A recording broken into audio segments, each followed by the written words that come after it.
መስቀል እንዴት ልናከብር ቻልን ስንል መስቀልን የምናከብርበት ምክንያት እሌኒ ንግሥት የምትባል እናታችን ነበረች እና ባለትዳር ሆና እየኖረች እያለ ግን ባሏ ነጋዴ ነበር። ስለዚህ ባሏ ለመነገድ ወደ ሩቅ አገር ሄዶ 5 ዓመት 6 ዓመት እየቆየ የመጡ ድሮ ነጋዴዎች ነበሩ። እነዚህ ነጋዴዎች በሚመጡበት ሰዓት ታዲያ የባሏ ጓደኛ እኛ እዚህ እንደክማለን፣ እንወጣለን፣ እንወርዳለን፣ ሚስቶቻችንን ጊዜ ከቤት ሌላ ሰው ይዘው በትዳራችን ላይ ሊማግጡ ይችላሉ የሚል አስተሳሰብ ለእሌኒ ባል ጓደኛው ይነግረዋል። እኔ ሚስቴን አምናታለሁ፣ በሚስቴ እታምናለሁ፣ ሚስቴ ይህን ነገር አታደርግም ብሎ ሲለው አንተ እንዴት ሴትን ታምናለህ? እኔ ሚስቴን እታመናታለሁ አለው።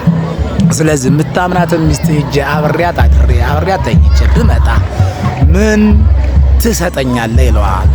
የለፋውበትን የደከምኩበትን 5 ዓመት 6 ዓመት የለፋውበትን የነገርኩበትን ትርፌን ወረቴን በሙሉ አስረክብሃለሁ አለ። ተወራረዱ። ከተወራረዱ በኋላ ስለዚህ ይሄ የእሌኒ ንግሥት ባል ጓደኛ ውርርዱን እውን ለማድረግ ቀድሞ ወደ እሌኒ ቤት ሄደ። ከሄደ በኋላ እሌኒን ለማናገር ሞከረ፣ አልቻለም። ግን ሰራተኛዋን አታሉ በገንዘብ ገዝቶ ባልና ሚስት የሚተዋወቁበትን የሚስጥር የጋብቻ ቀለበት ተቀብሎ ከሚስቱ ጋር አብሮ እንዳደረ አስመስሎ ለባሏ ሰጠው። ባሏም ተቀብሎ አመነው። ወረቱን በሙሉ አስረከበ። ወደ ቤቱ ሲገባ አዝኖ ተክዞ እሌኒ ንግሥት ባሏን አገኘችው። ምን ወንክ ወዳጄ? እንዴት ድሮ ስትመጣ ስምህኝ አቅፈኝ ተደስተህ ዛሬ ደግሞ ምን ወንክብኝ አለችው። ወረቴን የለፋውበትን የደከምኩበትን 5 ዓመት 6 ዓመት የለፋውበትን ወረቴን ተቀማውኝ፣ ሽፍታ ቀማኝ፣ ተዘረፍኩኝ ይላታል። ስለዚህ አትዘን፣ አትተዘግ።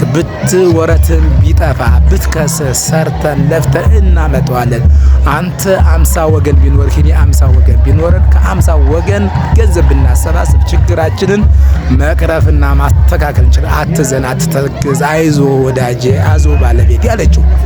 እሱ ግን አላመናትምና ስለዚህ ከዚህ ከተከበርኩበት ሀገር ለምኜ መኖር አልችልምና አሁን ወደ ስደት መጓዝ አለብን፣ መሄድ አለብን ብሎ ሚስቱን አሳምኖ ስደት ይዟት ለመውጣት ያው ሚስትም ደግሞ ከባል ጋር አትለያይም እሌኒ ንግሥት። ስለዚህ ተከትላ ወደ ስደት ሜድ። እሱ ግን ሳጥን አስተካክሎ በቁማቷ ልክ አስተካክሎ በሳጥን ውስጥ ቆልፎ ስራሽ አውጣሽ ብሎ ባህር ውስጥ ወረወራት። ሳምንሽ ስለከዳሽኝ አምኜሽ በበላይ ላይ ሌላ ወንድ ስለያሽብኝ ስለዚህ ላጠፋሽ ነው፣ እንደዚህ ላረግ ነው ስላ እኔ ይህን ነገር በፍጹም አላደረግኩትም አለችው። ካደረግሽውም ያጥፋሽ፣ ካላደረግሽውም ስራሽ ያውጣሽ ብሎ በሳጥን ቆልፎ ባህር ውስጥ ወረወራት። ከወረወራት በኋላ ቁንስጣ ወደ ነገሰበት ሀገር ወደዛ ነጋዴዎች አገኟት። ካገኟት በኋላ ሳጥኑን ሲከፍቱት ያማረች የሰመረች የተዋበች ያማረች ሴት አገኙ። ይህማ ለንጉሱ ትገባለች ብለው ወደ ንጉሱ አቀረቧ። ንጉሱ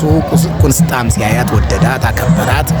ስለዚህ እመቤቴ ቅድስት ድንግል የምትባለው ሴት አንቺ ነሽን አላት። እኔ ግን አይደለሁም ማለት። ስለዚህ ከዛ በኋላ ግን ፍቃዷን ጠይቆ እንዲያገባት ጠይቆ እሷን ፍቃዷን እሺ ብላ በእሷ እምነት ክርስትና አምኖ ስለዚህ እሌኒ ንግሥት ንጉስን ቁንስጣን አገባች። ካገባች በኋላ ቆስጠንጢኖስ የሚባል ልጅን ወለደች። ስለዚህ ለልጇ የተሳለችው ስለት ነበረ። ምንድነው? የጌታችን የመድኃኒታችን የኢየሱስ ክርስቶስ መስቀል በኢየሩሳሌም ተቀብሮ በጎልጎታ ተቀብሮ ይኖር ነበር። ስለዚህ ይሄንን መስቀል እንድታወጣልኝ ቃል ግባልኝ ብላ ልጇ በአባቱ ተተክቶ የነገሰውን ቆስጠንጢኖስ ልጇን ቃል እንዲያከብር በጠየቀችው መሰረት እሱም የእናቱን ቃል ተቀብሎ በኢየሩሳሌም መስቀሉ ያለበትን ቦታ አፈላልጎ ኪራኮስ የሚባል አንድ አረጋዊ ወደ 300 ምናምን ዘመን የነበረ አረጋዊ ሽማግሌ ነበረ። እሱን አስጠይቃ እሱም ለከተማ ውስጥ የጌታችን የመድኃኒታችን የኢየሱስ ክርስቶስ መስቀል ከተቀበረ በኋላ ቆሻሻ የከተማው ቆሻሻ ለ300 ዓመት ከዛ መስቀሉ ከተቀበረበት ቦታ ላይ እየደፉ የማይደፋ ሰው ስለሚቀጣ እየደፉ ክምር አስመስሎት ነበር። የቆሻሻ ክምር ያስፈራ ነበር። ስለዚህ ሶስቱ ተመሳሳይ እንዲሆን ደግሞ 3 ጋራ 3 ክምር የሚያለ ቆሻሻ ስለተከመረ የትኛው መሆን መለየት አልተቻለምና እና በአባቶች ትንቢት በኪራኮስ ምክር በጸሎት በካህናት ጸሎትና እሷም ቤተክርስቲያኑ ሱባኤ በመግባት ደመራ አስደምራ ዕጣን በደመራው ላይ አድርጋ የዕጣኑ ምልክት እንድትቆፍር በእግዚአብሔር በተሰጣት ትእዛዝ መሰረት ደመራ አስደምራ ዕጣኑን ከደመራው ላይ አስደርጋ ዕጣኑ ጭሱ ወደ ሰማይ ሄዶ ሰገደ ጢስ ቅድመ እግዚአብሔር ይላ በእግዚአብሔር ፊት ሰግዶ ጭሱ ተመልሶ መጥቶ መስቀሉ ባለበት ቦታ ላይ ምልክት አሳየ።